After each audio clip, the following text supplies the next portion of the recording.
Hi friends, welcome back to Poppy Simple World. ഇന്ന് നമ്മൾ തയ്യാറാക്കുന്നത് വളരെ എളുപ്പത്തിൽ ചെയ്തെടുക്കാവുന്ന ഒരു ഉപ്പുമാവാണ് കേട്ടോ. ഇത് നമ്മൾ സേമിയ കൊണ്ടാണ് തയ്യാറാക്കുന്നത്. അപ്പോൾ ഈ ഒരു റോസ്റ്റഡ് വേമസല്ലിയാണ് കേട്ടോ നമ്മൾ എടുത്തിട്ടുള്ളത്. ഇനി അത് ആവശ്യത്തിന് ഉപ്പും ഒരല്പം നെയ്യും കുറച്ച് വെള്ളവും കൂടി ചേർത്ത് ഒന്ന് വേവിച്ചെടുത്തിട്ടുണ്ട് കേട്ടോ. ഇനി ഉപ്പുമാവ് തയ്യാറാക്കാം. അതിനായിട്ട് ഞാനൊരു ചീനച്ചട്ടി അടുപ്പത്ത് വെച്ചിട്ടുണ്ട്. ചട്ടി നല്ല പോലെ ചൂടാകുമ്പോഴേക്കും അതിലേക്ക് ഒരല്പം നെയ്യും അതുപോലെ തന്നെ വെളിച്ചെണ്ണയും കൂടി ആഡ് ചെയ്ത് കൊടുക്കാം. ഇനി അതിലേക്ക് കടുക് ഇട്ട് കൊടുക്കാം. കടുകൊക്കെ ഒന്ന് പൊട്ടി വരുമ്പോഴേക്കും അതിലേക്ക് കടലപ്പരിപ്പാണ് കേട്ടോ ഇട്ടിട്ടുള്ളത്. ഇനി അത് ഇതുപോലെ ഒരു കളറാകുന്നത് വരെ ഒന്ന് ഫ്രൈ ചെയ്തെടുക്കാം. ഇനി അതിലേക്ക് സവാള ചേർത്ത് കൊടുക്കാം. അതുപോലെ തന്നെ 2 വറ്റൽമുളക് ഇതുപോലെ കട്ട് ചെയ്തും കൂടി ഇട്ട് കൊടുക്കാം. ഇനി അതൊന്ന് വഴറ്റിയെടുക്കാം. ഇനി ഇതിലേക്ക് 2 പച്ചമുളക് ഇതുപോലെ കട്ട് ചെയ്തതും അതുപോലെ ക്യാരറ്റ്, ബീൻസ്, വേപ്പില ഇത്രയാണ് കേട്ടോ നമ്മൾ ചേർത്ത് കൊടുക്കുന്നത്. ഇതെല്ലാം കൂടി നല്ല പോലെ ഒന്ന് വഴറ്റിയെടുക്കാം.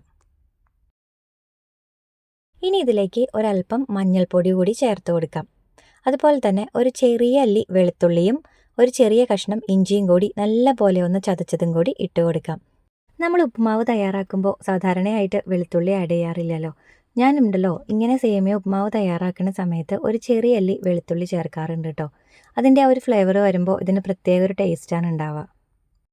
ഇനി ഇതിലേക്ക് ഒരല്പം ഉപ്പ് കൂടി ചേർത്ത് കൊടുക്കാം.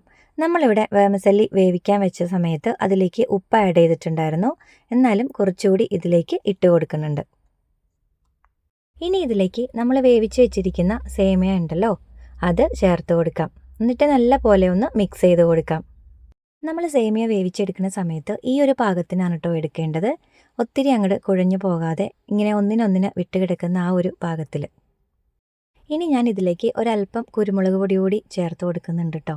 അത് ഇഷ്ടമുണ്ടെങ്കിൽ ആഡ് ചെയ്താൽ മതി. പക്ഷേ ഇത് കഴിക്കുമ്പോൾ കുരുമുളകിൻ്റെ ആ ഒരു ഫ്ലേവർ വരുമ്പോൾ നല്ലൊരു ടേസ്റ്റാണ് കേട്ടോ. ഇനി ഇത് നല്ല പോലെ വീണ്ടും ഒന്ന് ഇളക്കി യോജിപ്പിച്ച് കൊടുക്കാം. എന്നിട്ട് നമുക്ക് ഫ്ലെയിം ഓഫ് ചെയ്യാം. നമുക്കുണ്ടല്ലോ വേണമെങ്കിൽ ഇതിലേക്ക് ഒരല്പം തേങ്ങാപ്പീര ആഡ് ചെയ്ത് കൊടുക്കാം കേട്ടോ. ഞാനത് ചേർക്കാറില്ല. അങ്ങനെ ടേസ്റ്റി ആയിട്ടുള്ള സേമിയ ഉപ്പുമാവ് തയ്യാറായിട്ടുണ്ട്. അപ്പോൾ എല്ലാവർക്കും ഈ ഒരു വീഡിയോ ഇഷ്ടമായാൽ ഇതുപോലെ ഒന്ന് തയ്യാറാക്കി നോക്കണേ. വീഡിയോ ഇഷ്ടമായാൽ ലൈക്ക് ചെയ്യുക, കമൻറ്റ് ചെയ്യുക, സപ്പോർട്ട് ചെയ്യുക. Thanks for watching.